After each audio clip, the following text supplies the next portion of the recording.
So what's up mga kalapatids, welcome back ulit sa aking YouTube channel. Kung bago ka pa lang po sa channel ko, huwag mo pong kakalimutang mag-subscribe at click mo na rin ang notification bell para lagi kang updated sa mga bagong video natin.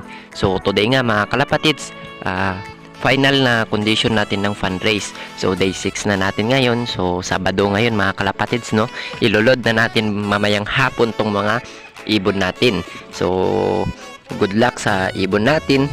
Sana magbigay sila ng magandang laro, no?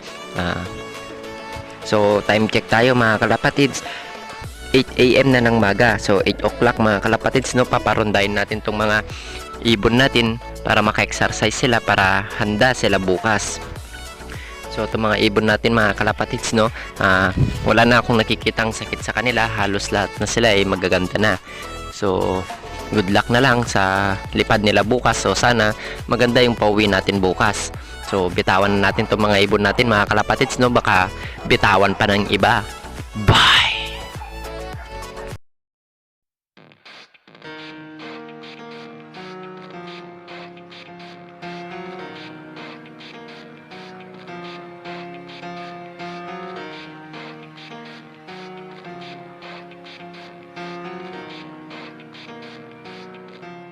It starts with one thing. I don't know why. It doesn't even matter how hard you try. Keep that in mind. I designed this rhyme to explain in due time. All I know, time is a valuable thing. Watch it fly by as the pendulum swings. Watch it count down to the end of the day. The clock takes life away. It's so unreal. Didn't look out below. Watch the time go right out the window. Trying to hold on to didn't even know I wasted it all just to watch you go. I kept everything inside, and even though I tried, it all fell apart. What it meant to be will eventually be a memory of a time I tried so hard.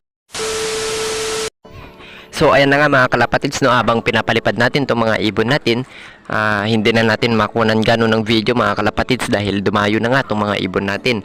Maliban na lang dun sa 4 mga kalapatids, siguro mag-aasawa itong mga to, kaya dito lang sila sa area natin. So yung mga ganyang style mga kalapatids, okay lang yan dahil at least nakikita nating lumilipad sila at hindi tayo tinatambayan. Yung mga ibang ibon natin mga kalapatids, no, nagpa-south na ulit sila. So okay lang yan mga kalapatids. So habang lumiligid itong mga ibon natin, iayos na natin yung magiging patokan nilang hapon ngayong maga kapusana. So tara, bye! So ayan na nga mga kalapatids, no, nandito na nga tayo sa pagkukuha na natin ng patokan ng mga ibon natin ngayong maga. So yung papatokan natin ngayon mga kalapatids, same lang din ng kinain nila kahapon. So itong mix natin na flyer mix, may halong Integra 3000 to. Dahil maga ngayon, kunti nga lang yung kakainin nila. So isang kutsara lang mga kalapatids sa isang ibon. So ganun lang kasimple mga kalapatids, no, yung pinapakain natin sa mga ibon natin. So hindi mawawala mga kalapatids yung calcium na ilalagay natin ngayong maga. So pag nailagay na natin mga kalapatids, ganun pa rin, ihahalo natin mga kalapatids, no, para magmix ngayong calcium at lahat sila makakain. So ganito ang ginagawa ko mga kalapatids habang lumilipad yung ibon natin. Inaayos ko na yung pagkakainan nila para pag dumating sila, kunting pahinga lang, kakain na sila. So okay na yan mga kalapatids, no? Balikan na natin sila dun sa taas. So bye!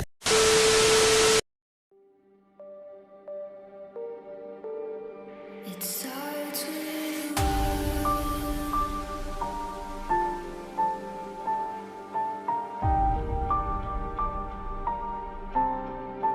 all I know.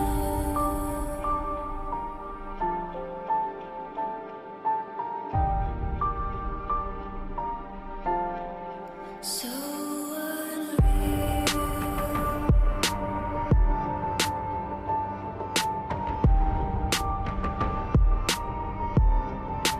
Watch you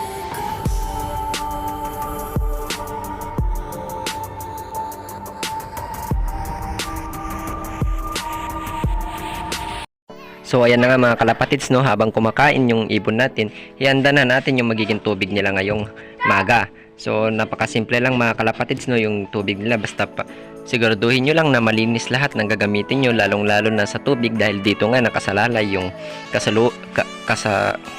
kalusugan ng ibon natin. So ngayong maga mga kalapatids, Sabado ngayon, magbibigay tayo ng Enerbon. para may lakas silang lilipad bukas mga kalapatids, no. Ang daming naibibigay nito mga kalapatids at effective na effective pa sa ibon. So ito mga kalapatids, itong bote nito napakatagal mo nang gamitin. So pagtimpla natin dyan mga kalapatids, ulitin ko, yung takip niya yan mga kalapatids, no, ganyan lang yung sukat na ibibigay natin. So ganyan lang kasimple mga kalapatids, kaya matagal mong gagamitin itong Enerbon na to. So pag nailagay na natin dyan mga kalapatids, imimix na natin agad yan. So ganyan lang kasimple ang pinapainom natin sa mga ibon natin. So okay na yan mga kalapatids, no, basta nagkulay yung tubig nila, pwede na nating ibigay yan. Pag gamot nga mga kalapatids, sabi ko sa inyo, di baling kumulang, wag lang sumobra. So ganun lang kasimple mga kalapatids, no. So ibigay na natin tong tubig nila, baka ibigay pa ng iba. Bye! So ayan na nga mga kalapatids, no, tapos na nga kumain itong mga ibon natin. So ibibigay na nga natin tong tubig na may mix na Enerbon mga kalapatids. So ganyan lang kasimple yung sistema natin ngayong maga mga kalapatids, no. Basta ang importante kasi mga kalapatids, malalakas yung ibon natin kumain. So hayaan mo na sa ronda mga kalapatids, no. Hindi yan patagalan ng pagronda ng mga ibon natin, dahil alam nila kung kailan nila gagamitin ang kanilang lakas. So wag natin silang pilitin na lumipad ng gusto nyong oras mga kalapatids, lalo na pag ganitong derby ay laban na. Dahil nung bago magsimula ang club training mga kalapatids, no, training na natin sila ng ganun na sistema, yung 1 hour flying. So pag ngayon kasalukuyan ng laban mga kalapatids, hindi na natin sila kailanganing i-force fly, kasi iniwasan natin silang may stress. So ganun lang kasimple mga kalapatids, no. Bago natin ilaban itong mga ibon natin, bago magsimula ang club training, siguraduhin nyo ang mga ibon nyo ay napalipad nyo na ng 1 hour. So ganun lang mga pagtuturo sa mga ibon natin mga kalapatids. So pag kasalukuyan ng laban, hayaan nyo na sila lumipad sa gusto nila. Sila nang bahala na mag-maintain ng lakas nila mga kalapatids. Sila nang bahala na kontrolin ang gusto nilang oras. Wag natin pilitin kung ayaw nila mga kalapatids, no, dahil kung malakas sila, sila lapang lilipad ng gusto nila. So ibigay na natin mga kalapatids tong Enerbon na hinalo natin sa tubig. So ganyan lang mga kalapatids, napakasimple lang. So ilulod na natin tong ibon natin mamayang hapon. So sana maganda pauwian natin bukas. So ulitin ko mga kalapatids, no, pag may nag-1-1 speed na ibon natin, magpaparapol tayo ng mga YB. Ipaparapol natin sa Biyernes mga kalapatids, no. Webes i-update natin yung mga kasali, tapos Biyernes rapol na natin. So tuloy-tuloy yan mga kalapatids, basta tuloy-tuloy yung pauwi natin ng 1-1 speed ngayong pan-race. So hanggang derby na to mga kalapatids, diretso parapol na tayo.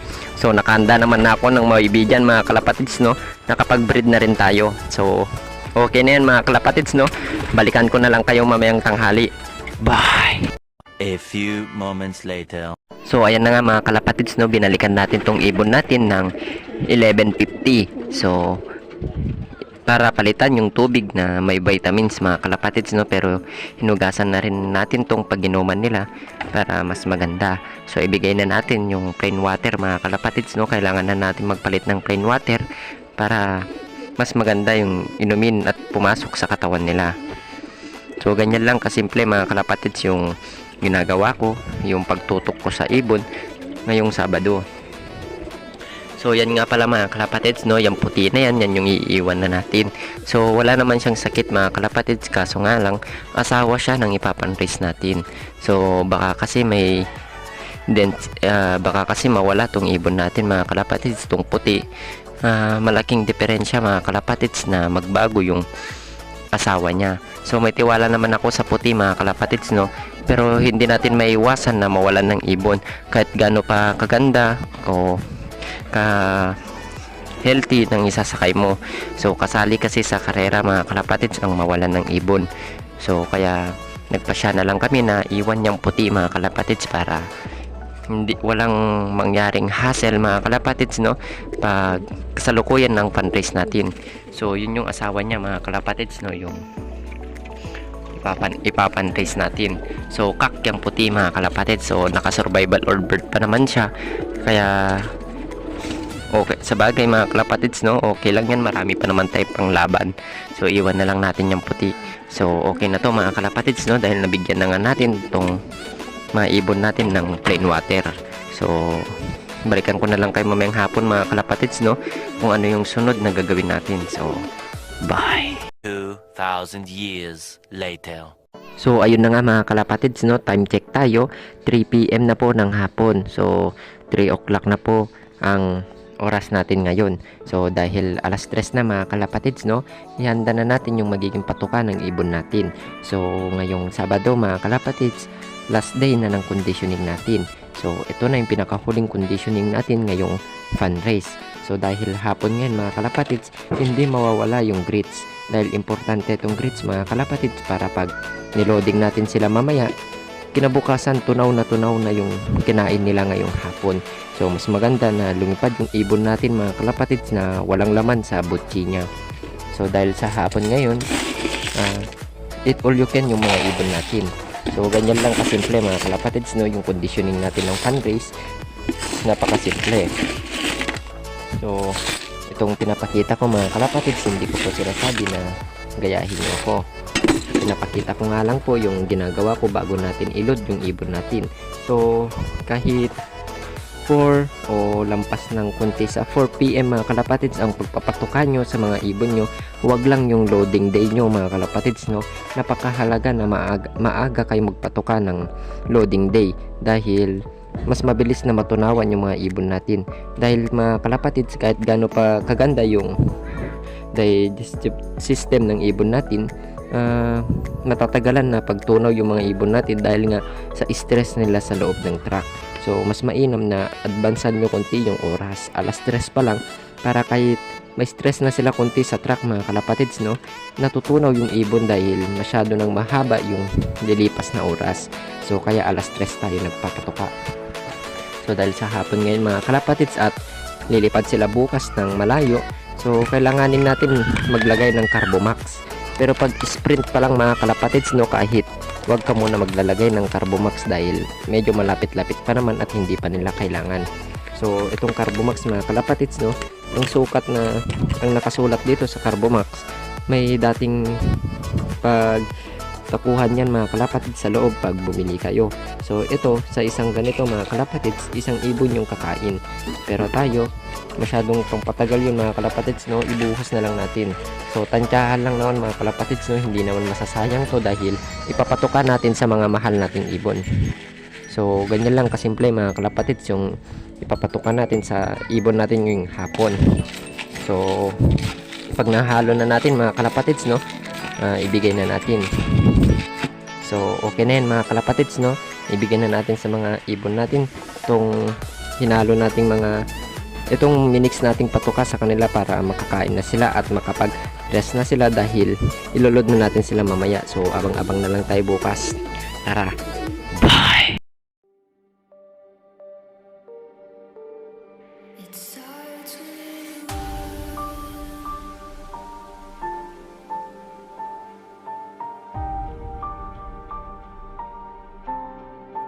all I know.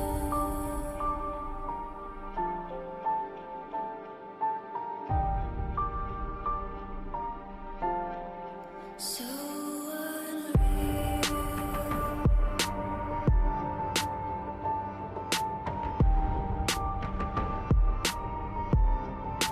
Watch you go.